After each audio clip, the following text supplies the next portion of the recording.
మాజీ CM YS Jagan వ్యవసాయాన్ని పండుగ చేశారన్నారు మాజీ మంత్రి ఉషా శ్రీచరణ్. వైఎస్ఆర్సీపీ హయాంలో ప్రభుత్వమే మొక్కజొన్న, వేరుశెనగ పంటలు కొనుగోలు చేసిందని గుర్తు చేశారు. ఇప్పుడు కూటమి పాలనలో రైతు పరిస్థితి అగమ్యగోచరంగా తయారైందని మండిపడ్డారు.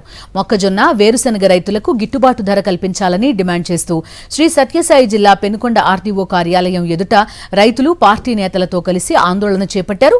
ఆర్డీఓ ఆనంద్ బాబుకు వినతి పత్రం సమర్పించారు. రైతులు ఆంధ్రప్రదేశ్ రాష్ట్రంలో 12.34 లక్ష ఎకరాల సాగు జరిగింది. మొక్కజొన్న సాగు జరిగింది. అంటే దగ్గర దగ్గర 42 లక్షల టన్ను ఈ రోజు చేతికి పంట వచ్చింది. ప్రతి రైతు దగ్గర స్టాక్ ఉంది. అయితే రైతు గోడు పట్టించుకునే నాటుడే లేదు. మీరు ఇప్పటికైనా ఇంటర్వెన్షన్ చేసుకోవాలి. గవర్నమెంట్ ఇంటర్వెన్షన్ ఉండాలి, స్టేట్ గవర్నమెంట్ ఇంటర్వెన్షన్ ఉండాలి.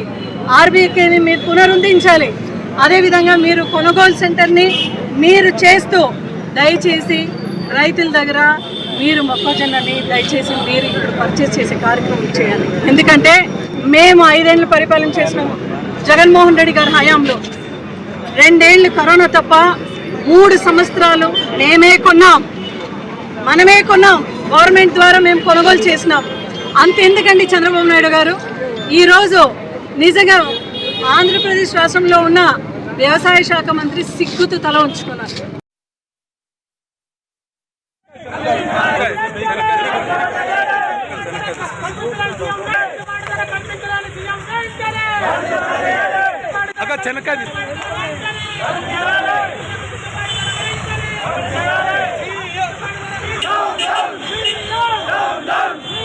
Down, down.